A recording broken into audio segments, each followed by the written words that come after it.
grâce à Bamonde, vous avez une image impeccable, là, mon colonadero. Donc, vous avez un écho, ça veut dire ma nouvelle. C'est pour la première fois tout ça dans l'émission.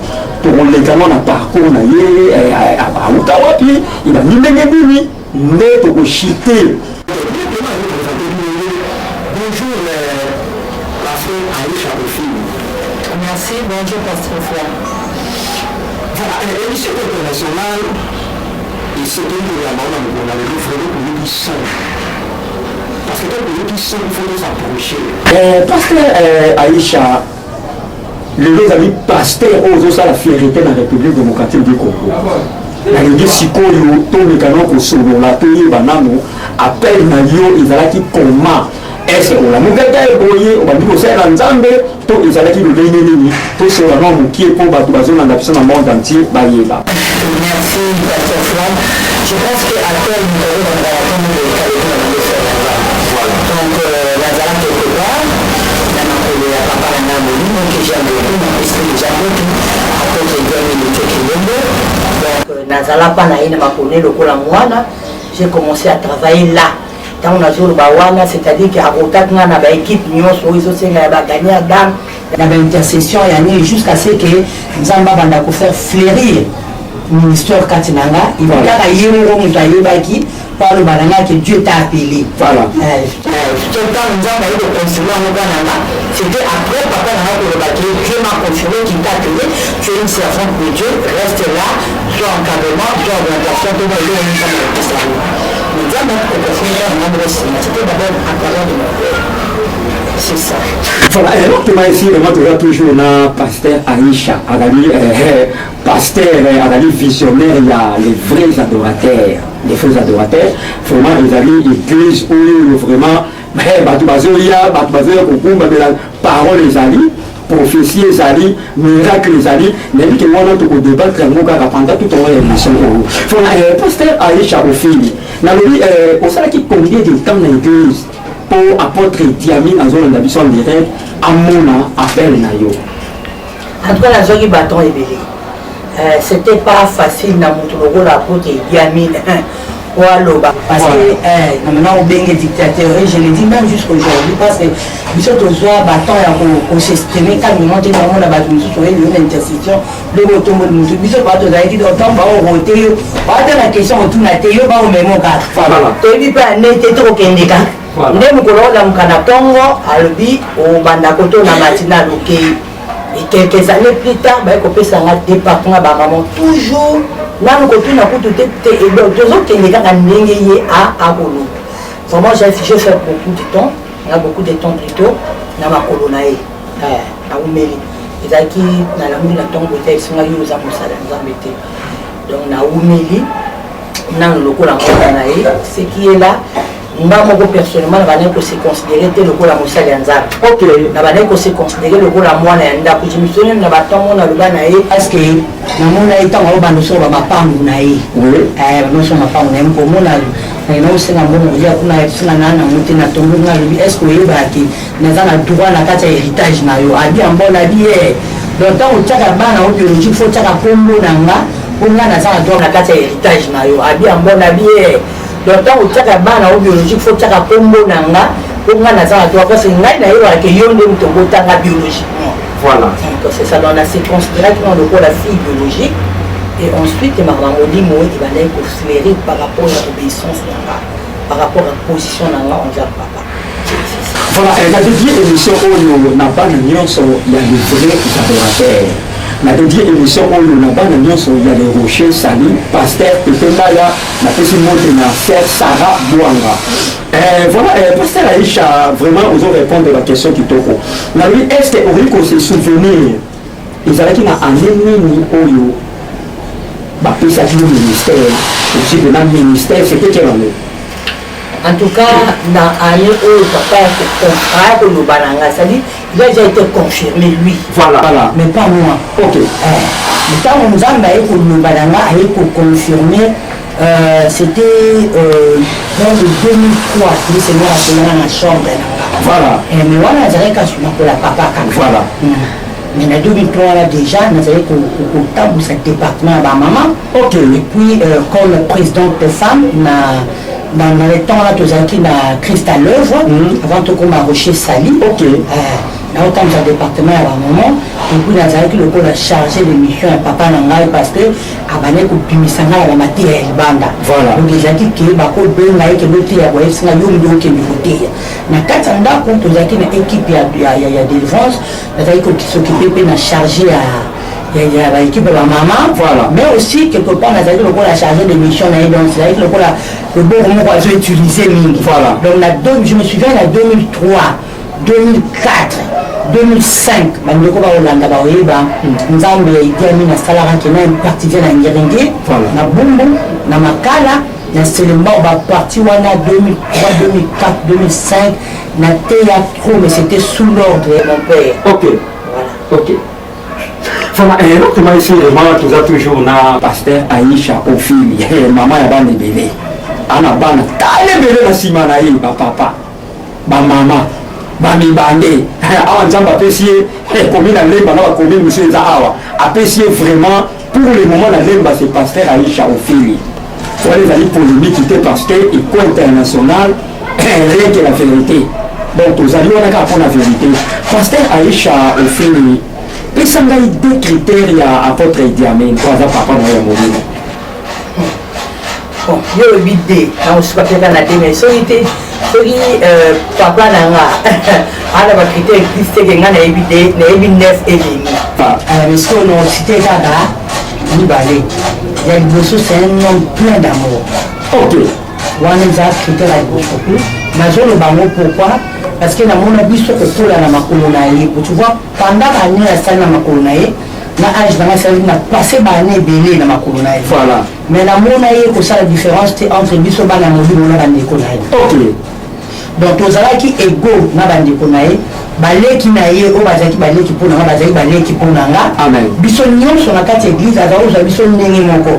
Donc abalé aux charge na biso avec beaucoup d'amour spirituellement, physiquement, matériellement surtout. Okay. Je me souviens comment il a tant reboué, il a discuté à place au Vanda, il a fait sortir son argent lui à jouer à Ranganda. Oh, il y a pétant le banda. Je dis qu'il y a aux hommes au foot en bas pour l'encouper, il faut. On est obligatoire. Obligatoire. Fait que nos hommes on vient chaque jour. Ma famille est biologique, ma mère m'a donné, bah j'aurais bis peu toujours. Ok. Donc avec la différence mon côté plutôt avant qu'on peut ça bolingo ma casse n'a pas au basé au là. Ok. Donc c'est un homme plein d'amour. Ok.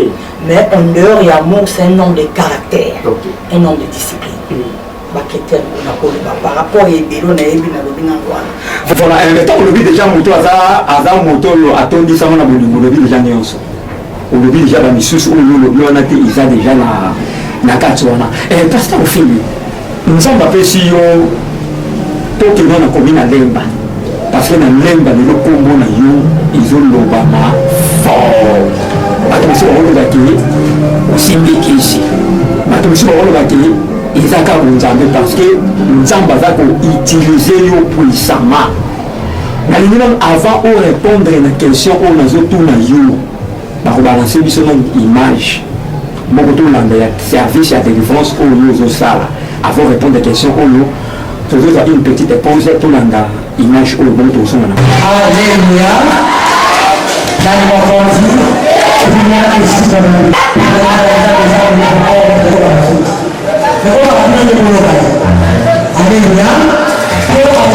Voilà, pasteur Aïcha Ofili, tout le monde a une belle image. Tout le monde a un salle na yo. Offendu na ministère prophétique, délivrance et miracle. Nous avons utilisé puissamment. Ce qu'on a aussi dit commune ya lemba na on maboko. Parce que ça va faire déjà Congo na la bikolo mususu. Mais toujours dans la commune où il y a œuvrer dans lemba. Nzamba pesi commune na lemba. Sikoyo ba pasteur mususu o baza na commune na lemba. Quelle relation vous avez nango na bango? Bon, merci pasteur Flamme. Ma question est la question de ma pièce, je vais nous répondre en haut. Tout ça, c'est ma relation bien, ma pasteur Otoyebani. Voilà. Ba Otoyebani, tout ça, mais ma Otoyebani. Nous avons la relation bien parce que en dehors, pour la pasteur visionnaire, il y a église des vrais adorateurs, naza directrice de femmes na RSC dans la branche à Lemba. Donc dans le Kamba, naza représenté RSC du côté femmes et famille, na ba prophétesse, naza na ba pasteur. Et en dehors de ça, nous avons une réunion au Tanaka, et que ce soit les pasteurs femmes ou les pasteurs hommes. Donc ceux qui ont 100 pasteurs na Lemba, c'est que 90 pasteurs ou tous en Rana Bango, nazo pe s'appelle cordon parti Kaimbe, l'autre dans cordon RSC à Lemba. Donc à ça tout qui tout sangana, quand on a relation, il y a malade. Voilà, na pesi mbote na docteur Christian ou Tieti ndo mpale wana bali docteur moko excellent. Soko na problème on a ko s'adresser na honorable ba ministre oza nani oza gouverneur soki ozobela parce que azali wana asaka na hôpital moko ya kitoko donc azali wana pe na ba service ya ndako soki ozobela oza na problème moko ezotungisa yo benga ye ayaka même na ndako soki olingi ozwa numéro na ye benga kaka na banuméro oyo eza affiché na baposte télévisé topesa bino numéro ya docteur Christian ou Tiete vraiment aza un homme humble donc aza moto oyo asolaka bien kokosola bien aroya mpe aye kotraite yo na ndako voilà mama pasteur mama pasteur te mais pasteur Aïcha Ofili nalobi boye na parcours na yo banda ozwa ministère yebisanga mauvais souvenir na eza nini bon nakoloba te banda nazwa ministère pasteur Flam parce que ministère babotama nango voilà mais ba mauvais souvenir eza tellement ébélé mais sauf que nga personnellement na gardaka ya malamu nabosana na makasi yo ya mabe oyo to ezala ba mauvais souvenir mpo na nga nabosana ngo donc eloko nako garde comme souvenir ce sont des bonnes choses oui. Voilà, merci beaucoup réponse ya pasteur Aïcha Ofili donc azali pasteur ya bana bena sima na tale tuluku ya bato bazali tale tuluku so pasteur Aïcha toloba nano eloko oyoyo bato balobaki sindikisi esika église ezali na sale wana oyo yozosala esika église eza na sale wana oyomeli totele bapaster ya nyonso soki atouche quelque part oyeba sika leli nzambe autilisaka ye badelivrance babengaki mutu nyonso eyaki mpana lelo na église de vrais adorateurs nayebi te est-ce que eza bonzambe nga nayebi nange eza bonzambe mais sikoyo yo moko faut répondre na bato baolanda na monde nte bayeba bamiracle oyo neti balandi wana eza bamiracle ya bonzambe to ya ndenge nini Amen. Mais Jésus-Christ a la qui sort de toute façon.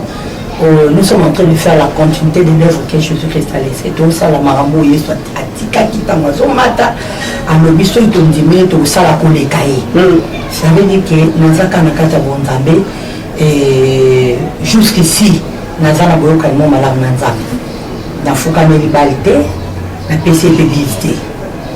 Le PCB visité. Voilà. Donc cela veut dire que na adoré dans satanate, na pratiqué peu maloba na été.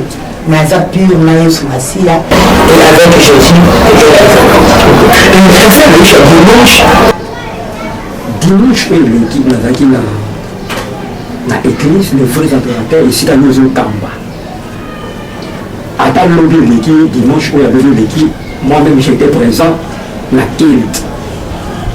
Oteaka koleka bana mibali olembaka te mpe en plus baprophétie na yo opesaka elataka te bon soki olobi nzambe alakisi nga boye ezalaka mpenza bongo siko estce paster Aïcha Ofili okoyebisa biso te secret na yo ezalaka nini mpo oforsaka te na kotela oforsaka te na kobundela mpona bato bamiracle esalama oforsaka te soki olobi kaka soit terrain mutapiki atosimbi ye te so secret na yo na biloko nyonso wana eza nini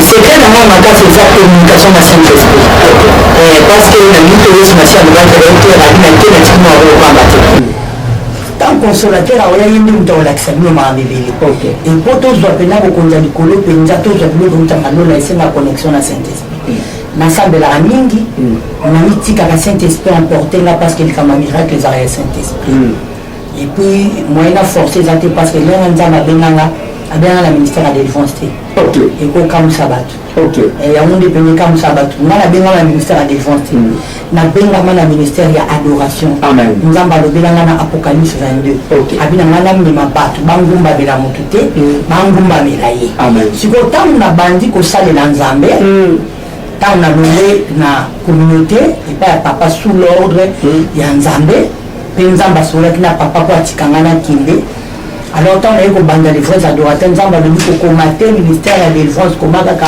les vrais adorateurs alors ntango nabandi kosalela nzambe nde seigneur azoyebisanga baoyo nyonso komema bango mpo baya koadore nga parce que adorer c'est reconnaître Dieu, louange ezali reconnaître ce bienfait, adoration ezali reconnaître ce qu'il est. Et donc on a dit balon ça na mokili peuple bazou basu pour reconnaître qui est Dieu. Peuple bazaki a besoin pour reconnaître seulement le bienfait. Donc bazan a besoin de bienfait, mais bazou reconnaître le procureur il a bienfait wana. Tu vois, il y a une mission dans ma PC en Amérique, oui, ça va bon. Tant de travailler pendant 4 ans, elle vit maintenant. Et l'adoration, c'est une grande maison, il y a des portes. La fourreau, il y a porte. La fourreau, porte à délivrance. La fourreau, porte à la prophétie. La fourreau, porte, on est dans la carte d'adoration par rapport à M. Ndama Pesenga. Et ce sont des dons pour nous accompagner dans la mission. Pour nos yeux, par exemple. Donc, le ministère, ce n'est pas le ministère de la délivrance. L'appel que j'ai reçu, c'est que dans le peuple Nzambe, Bandi Manzambe, ça a dû mettre le fondement parce que en ce moment l'église est comme un conflit à la prophétie. L'église ce n'est pas la prophétie, c'est la parole. Il fallait mettre la parole comme fondement pour que la vie à la les Nzambe c'est quoi aïe au fond les langues il y a prophétie, il y a délivrance et ça on a pété parce que Nzambe a accompagné nous sommes et à ce qui concerne côté à l'Ogo la mobile c'est une grâce. Parce que prochainement dans la mission aussi tu as l'image. Nous avons la grâce na commission kana c'est vanté. Mais nous avons la grâce na commission kana na banzoloba. Bato banzoloba mon père avec vendre qui na ko zoloba ça va plus différent. C'est ça. Mais c'est une grâce de la part. C'est ça. Merci beaucoup pasteur Aïcha Ofili. La question est la réponse est vraiment à vous de bandate azataka toujours na mulongo parce que Aïcha Ofili nazalaka na ordination na yo ezalaki tele à craquer na lemba ibukanaka c'est donc kueki donc c'est trop ibukanaka moi-même j'étais présent na ordination na monaka ba pasteur nyonso lemba bazalaka na bandero ya lemba quand tu vois ça dans longtemps Brésil, Angola, quand tu vois Kuyaka, notre commission à Salaka, donc la coordination tant on a dit papa Noël Molimo évêque il y a même une autre qui m'a chargé de faire la biso tant on tient qui on a beaucoup à côté ça on a cours de gros pardon on a cours de grand nous sentons qu'il y a un moment bon parce que ma papa m'a dit ça dans les petits de la salle de Salette. Toutefois,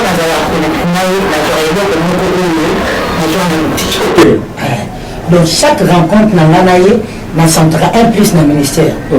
Mais jour où on a centré vraiment que oui, à improviser Kinga, à installer Kinga, en tout cas à ordonner Kinga. Et la santé qui sent sa responsabilité. Donc, actuellement, il faut que se senti que non, sans sa responsabilité, Kotaki, et spirituellement, le nom côté d'un cas n'a pas expliqué à mon tête. Vraiment, ils ont compliqué pour nous expliquer. Si on doit expliquer, on va comprendre dans notre tête. Je risque de n'importe quoi parler la langue. Parce que les gens du local, la santé, on a expliqué qu'ils sont sa responsabilité. Mais il y a eu des choses plus que ça, on n'a pas expliqué à mon tête. Des choses du ciel. Question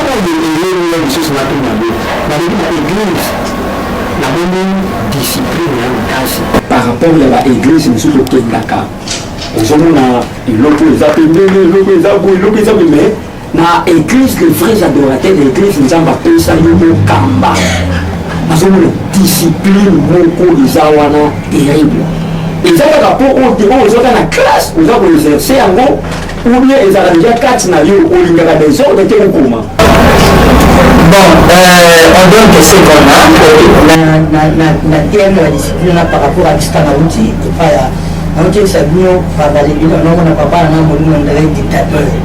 c'est-à-dire que le Léga va aller au côté discipline des alaki, mais aussi c'est une façon et le monde dans la takatinanga. La discipline, la ordre. Et puis, on a vu le Béla qui n'a pas de la fidèle économie de lobby, il s'est dit en lui-même, dans la vie, le Béla je suis une femme, nature et abattu, moi si c'est être mon fait. Ok. Parce que comme sous pasteur, on a gagné en retraite dans la guerre, on a fait un candidat pour aller à la matituana. Donc, il va pasteur, je ne sais pas si ce sont des prophètes, on le balabi. Ministère, on passe pas comme Bakabazelo, ok, t'es qu'à dire ma femme, le bon jamba, et c'est bon jamba salabo. Et là, on sait que vous les bandits, foutre la vie en dame, qui m'a un dame, on a la foutre la vie. Ok. Donc, tu vois. Abando ça va débat na bango cette exception na mukala na bango lo ba zaki bango 6 par na kimia. OK. Tant ba 6 ba bi to yo ba so lo ba mais o mo za ka. Alors ba bi si ba kai na bango ba ko sa mala mo ko wala éthique ba ko déontologie. OK. Na ba ni pe ko pe sa bango matière mo ko lo bi na za na séminaire ba lo pe se matière o zo ka muto lo bi na za prophète na abandi ko e bien so ma cha nini j'ai commencé à connaître donc eza biloko eza kati na nganja ba tia kati na nga. Et ça qui peut sous temps la putain là homme de discipline à Guizamo parce que le fer aiguise le fer à Guizamo étant meilleur au banda œuvre par rapport à la mission d'Ambatier et Saint-Esprit n'a la capacité d'aller à bénéficier en tout cas discipline les alliés maman et église les vrais adorateurs. Ok.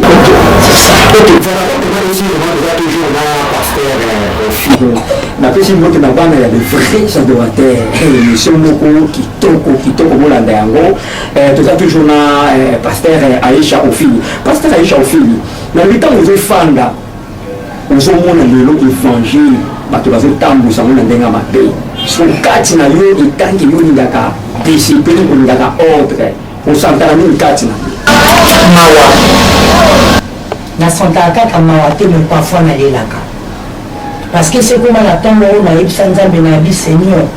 Est-ce qu'il n'y a pas moyen à l'ouvrir la vie parce que moi je suis prête? Nous avons vu chaque chose à son temps. Mais le cas pas si ligne, il est dans les autres lignes. Et cette histoire de Sama est la raison pour laquelle nous avons bien la prophétie. Abina Wana mi ma peuple. Ok. Donc raison pour laquelle bon, en fait, nous avons un mawa, nous avons un passi. Et cette histoire que ça m'a lobby monde et là le coup là ma soua. Ok. À lobby et zo kende to sto comme on appelle ça courant d'eau. Façon zo kende les karaté to comme on appelle ça mon la shit to shité wa. Alors ceux qui battent ba ma cassité. Ya ko simba la mabanga parce que na bisika courant d'eau za ramatiti za temi ba mabanga. Alors battu belé ba ko na shit na bateau ba ko simba mabanga za bateau baza dans le vrai. OK. Parce que capacité aussi mabanga c'est la sainte fois sur possible mabanga tant courant d'eau ça. OK. Donc nazo kapasi nazo kamawa et nazo c'est nzambe aiguiser monde si te plaît nzambe na oseka. C'est ça. Voilà, du tout là maintenant prédication ya pasteur Aïcha ou azote na église les frères adorateurs to landa pe na sima to zonga na plateau na biso. La joie. Et je sais les saints de la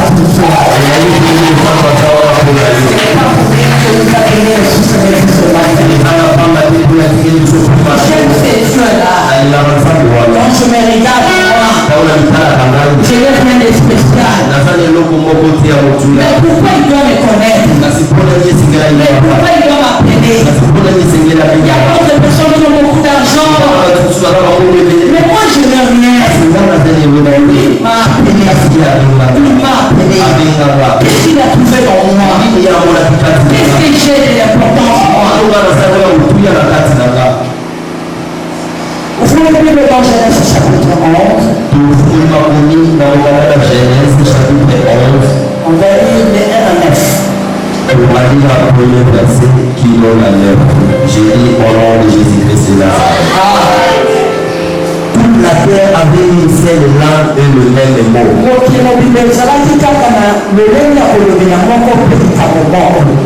ils étaient partis de l'Orient. Ils trouvèrent une plaie au pays de Chinéa. Et ils habitaient. Ils se dirent l'un à l'autre. Alors faisons des briques et boussons-les au feu.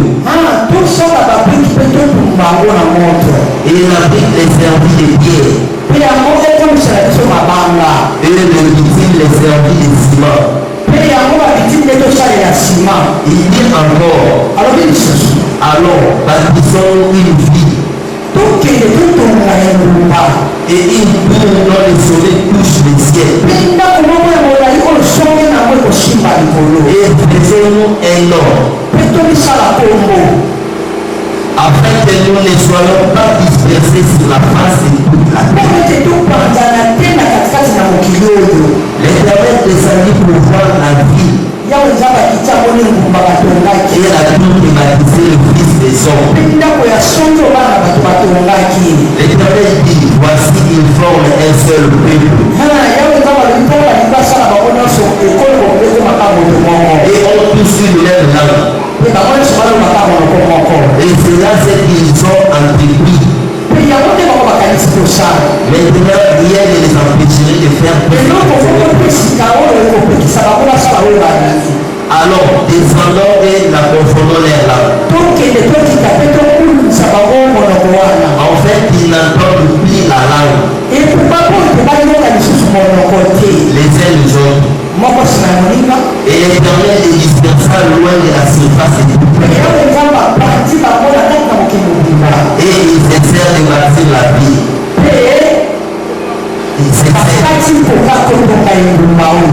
C'est pourquoi on l'appela du nom de Babel.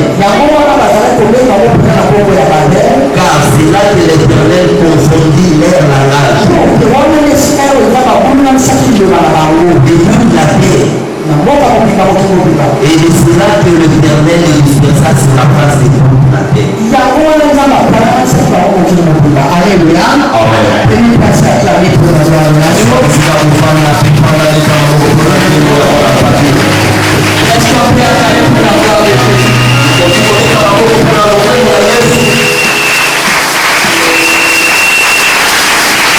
Alléluia. Amen. Dis à la personne qui est à côté de toi, vous savez, il y a d'autres personnes qui ne savent pas qu'aujourd'hui c'est la fête du moment. On dirait que les gens sont surpris pour se demander la fête de quoi. Aujourd'hui c'est la fête. Vous savez quoi? On va voir maintenant ces habitudes. Commencer à fêter les jours de Pâques. Et commencer à fêter les jours de la Pentecôte. Alléluia. Ce sont des fêtes tellement normales. Et des fêtes très utiles. Noël, ce n'est pas une bonne fête. Alors, le fait des chrétiens, on ne doit pas compter Noël. Peut-être cela peut que vous l'exercez.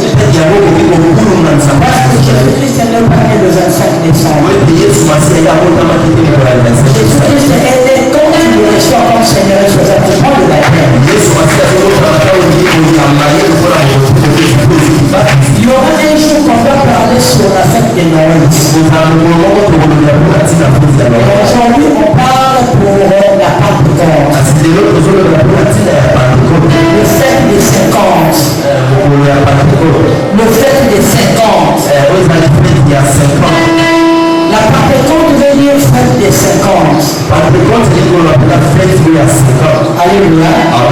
C'est le 50e ou le 50e jour après la Pâque. Il n'est pas le voir Dieu étant les créatures. Mais il portait voir Dieu pour dire nous aussi nous sommes prêts. Et Dieu avait dit que cette idée n'était pas de lui. Et cette idée était du diable. En voyant que lui il était déjà tombé, il était déchu avec ses anges, il voulait que les hommes de la terre soient comme lui.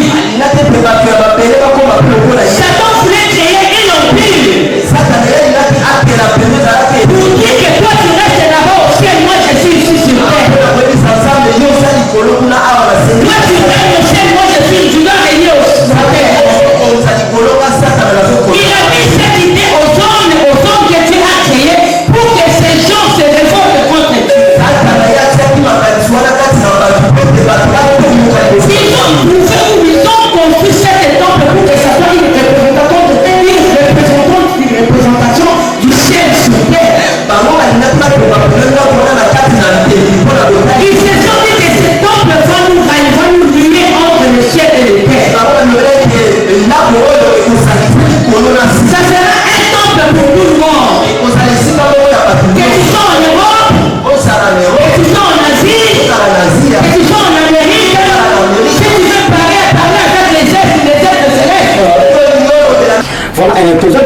plateau na biso tout kolanda prédication makasi oyo pasteur Aïcha azali côté ya dimanche na église les vrais adorateurs. Pasteur Aïcha na lobi boyi lelo na mboka na biso est-ce qu'on reconnaîtra que ba grand bazali ou on reconnaîtra que pasteur frère non reconnaître et bazar mais moko bazar ya liboso évêque Idi Amin c'était wana liboso évêque Idi Amin c'était un grand ya mibale bazé belé bazali na reconnaître ba on reconnaître ba bazali parce que là les vidéos ba no vérité bazali bon jamais to koloba ki na mboka oyo toza bonzamba lobelaka ngano bagrand bazali mais on a yebi ya liboso évêque Idi Amin njoke mbongo à part ye bagrand mpe belé bazali. Ok, question pour le Elinga Lissoso. Parce que là, tu vas essayer de mettre votre dame qui est vers la fin de l'émission de l'émission de Konalelo. Parce que Aïcha au fil, dans le temps où fan d'Aka, aux hommes n'a pas manqué on a, aux hommes n'a pas prophétie à le quota. Ce qu'on a, quand il a conseil, nous récupérer sa banque parce que la minute où on l'a envoyé, on l'a envoyé conseil, nous récupérer sa banque, on va continuer. Na kokosaka bana nzambe na kopengwisaka bana nzambe ko batika conseil ni ko transmettre na bango na wewe sala ngo batika o tolinga te kala te suki zokoma so totani mo que le pasteur flamme OK suki zo ya parce que et là on peut ça passe les années et ça peuple papa et ça va vomoko et ni na mboka na biso ba faux prophète ba meni peuple na niveau moko boya ko esa ba qui sans la prophétie motako vivre te voilà tomoni Jean na Pierre baokima mbangu baokende mpo bayebisi bango sango ke Yesu Masiya aseki tombo etikali vide. Ok. Jean azalaki na lugere bible elobi akimi mbangu na ndenge abolenge akomi liboso makota te.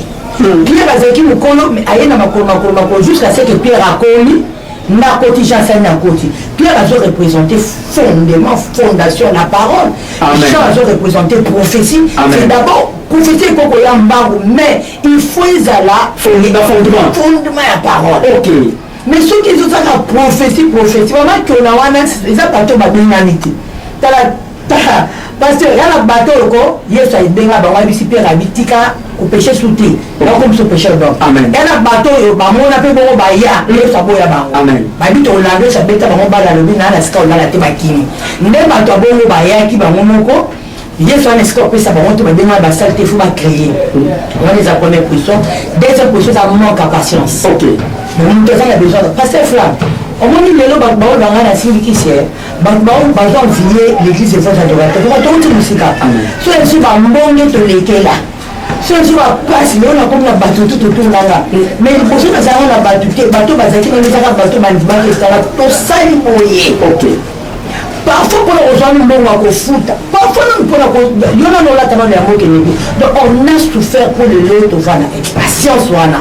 Ils ont la bassale de suite. Mais ils sont qu'ils ont la bassale de suite de l'eau. Mazola kanga les gens qui se foutent frapper fort. Ça dit niveau on a connu, bah la besoin va frapper fort dans le bas comme on meurt dans la routine musique. OK. Donc ils appellent manque à patience. Et puis monsieur Sopé Satan a pu me terminer par là. Prophète oyo mama kiona. Pour ça là pour diriger basi ba tamabala ko ça n'importe quoi. Pasteur Aïcha a pesi conseil botika. So yili ki bengamate tika. Pasteur Aïcha baki ce so tika na yo. Tika botika bengamate et puis les gens ont ça passer. Ba yebi na bango ke batu basi ba yebi bango parce que toza parce que au combien de mois on peut dire mon prophète on dit à ce cas là le kuta. Ba yebi le quoi ba ça ba élément bi ba envoyer Satan na bazo ça la tétité parce que tout ka la bango so kasi. Ezali mais ba yebi on et puis le peut ça passe même dans l'église na bango batu baza ba vandi. Donc il y a un moment qui dit se faire abîmer la conquête ya kozwa. Satan a dit mais à récupérer l'esprit au ya odina ye mo te ba dindala bango. Ce sont des membres au ba vandi bazo yo ka bango ti le. Après si bango ce sont des membres au kitala bango na mukolo wana na moto. Parce que normalement il faut l'église na bango za la ville. Yo vanda ba biso pasteur na ba kangie na makiona. Ça y est pas dit pas baza mutalo. Mais on fait peu maman mais c'est non. On fait de gars l'église. On ça moi ça dit pas la prophète alors on pas comment on fout ma partie intime aux autres trouver normal. Les anormal. Nous qui le tournons moi ça va te libérer. Et comment ça et ça normal. Bah si on a tawa na évangile à ça on a essayé ça dit mon peut sauter. mais soki akei mpo aka kotombola ye wana ango teka biloko andako amemi akopesa amemi akopesa mais solution mpe ezozala te eza nango te papa nazalaki na mutu ake na poma obota ake epa anganga wana confinement ake epa anganga bakati bamanzaka na bakotanga kombo na ye bakati bamanzaka na basuki ya mutu basuki baparte intime atiela mona moko abasala kisi le mutu wana baye omemela ngai ye nayebisenga bikebeso bilo nyonso akataki na okende botola nganga ake epa nganga botolenganga mama mokolo nayebisi oyo nasambela na église moko boye eza église ya monene na bato ebele abi bon mais nango mpa paster naoyebisa ye atumba ngo ebiloko ngo na nzoto abondela mpona kobota ake kuna epa basali mpasi paster wana aza na bato ebele pomona eza mpasi namona na bakolaborateur nde bayebisi no bango basalaka bongo te ye moko azwakende kobwaka yango ok bakini mosala alors eye epa nanga nasambeli natumbi yango aux yeux de tous na balabala tosalaka yango na veni to na numéro 3 avant tokoma na botango ok seraki azwise nakimi azongi l'église ya bato ebela nandi succès ake témoignele kuna mais ngambo nasali mosala natikali epa na bango baki na chaine yango no nakanda kuku tv fo ya kaka parce que kuku tv ezoya papa ezoya parce que eloko wana moto epesaka mpasi na fuata mpo bango baya na tv mosala onga nasali natumbikisi bango église ya monene babandi yango batindi awa église eyebana te esali yango azwi pese me tomoni na tv totatwa na église wana non esalanga mpasi pasteur femme na lela mais mosala tosanzambe bisanga lobi vanda kimi soki osali mosala bato bareconnaitre yango te nga nzambe na reconnaitre yango raison pour laquelle omoni bato bango basimbi église parce que nasali mingi en cachette baéglise oyo ezaki omérite te oyo basali nango baza lokuta babénéficie nango maintenant nzambe alobi oyo nazosala ye moko azotombola yango po gloire nango ekende supa bato wana te etikala ya nzambe me na nzela nanga c'est ça bandeko nyonso bozolanda ngai na 4 coin ya monde boyebaki kuku tv ezoya voilà kuku tv ezoya eza chaîne moko commerciale eza chaîne oyo en tout cas bobika eza chaîne oyo nzambe ye moko wandimi yango eya ekoya na temps convenable kuku tv en tout cas nayebi ke eza chaîne oyo ekopambola bana nzambe ekopambola moto nyonso nayebi ke bientôt là bokomona signal nango déjà ekobanda pasteur Aïcha mpe kozala la dernière question na otuna yo namoni évêque Idi Amin père spirituel na yo akiti 2 fois na mabele awa esika oyo ozali azoteya vraiment asali 2 fois séminaire vraiment c'était bien passé par la grâce de Dieu surtout kokita na ye soki asali séminaire akei nini oyo osantaka etikali na église. Bon, moi déjà semence à papa, la semence du père. Ok. Ce qui a quitté, na Santarana, on dirait 600 moko ya makasi, et puis tu es banon mingala, et puis on a 600. Ok. Et na Santarana, on a personnellement makasi à musala parce que tant que tu es à l'église, ils ont un temps on a peine à vendre ceux qui ba illustrer sur ba image. Au monde a comme coucou tu fais zoya ba on ba image na mingi ba constater que ngai na vanda na okoma lui c'est un professeur. OK, image maintenant ils ont les cas ba na pas image ba moko. OK, c'est un professeur donc tant ateaka na zoka bagage. OK. Bagage pas na zoka quand on a mutu ezaki ngai na koma ba élève ya koma professeur et voilà. Donc pour na bakisaka et le quoi pèse na une semaine mais va pèse en 7 jours pour na mettre à bagage à 7 ans. 7 jours, 7 ans. Oui, ils ont bagage à 7 ans. Donc, on a gagné on travaille 7 ans, les bleus, voici les ans, papa, Pessaki. Et ça, nous sommes en collaborateur, toujours en bagage. Et l'église est bénie parce qu'il y a un homme charismatique. Ok. Délivrance, pour le monde, pour la délivrance, ça force à rater. Là, on retourne dans la force à rater et vous tapez la source. Et vous tapez là. Mais là, voilà, l'autre va essayer vraiment, tu connais vraiment le sucre émission, pasteur Aïcha en fille, on peut savoir ce mot, la séparation émission à mon colonel, et on peut sa programme, ils ont l'église, pour la dédicace. Voilà, mot de la fin, Zaka Kebana, Nzambe, chrétien partout dans le monde entier, et vous Jésus-Christ a Zoya Kalati.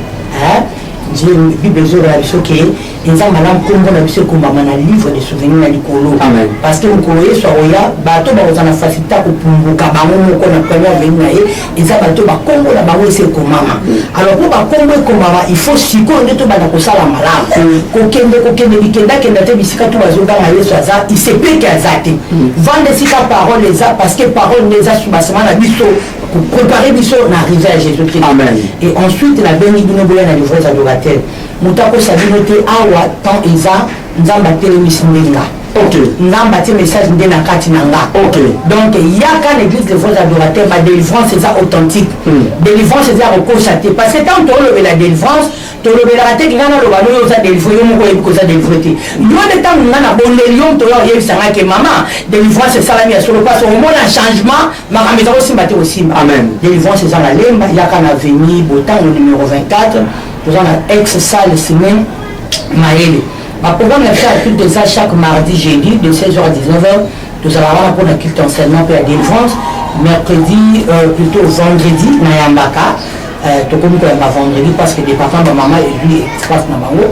Vendredi de 10h à 15h, Nayambaka. Camion, il y a maladie. Il y a qui nous dit ça, là, bougité, tout ça. C'est bon de la rendre, mais ça peut sur l'orientation, ma fête l'éternel est Dieu et il restera Dieu. Vraiment, il y a qu'un numéro d'abissou, il y a 0998. 400 09 98 93 82 35 la bande 09 98 93 82 35 Facebook na Zali pasteur Aïcha donc pasteur Aïcha Facebook na so ko tu la programme page na biso église Zali l'église des vrais adorateurs bar ville de refuge so ko tu na page na biso écoute la programme à église et signe so voilà un dédicace.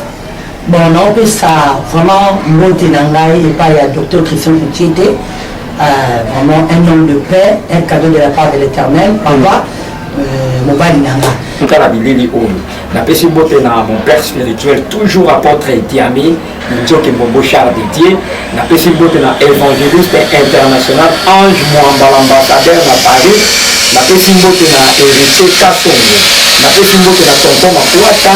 Sœur Sarah Bouanga, pasteur Tetendaya, la petite beauté dans mon avocat, maître Daniel Tumba, maître Diamine, maître Tengo, mon avocat, Tambel, ciao.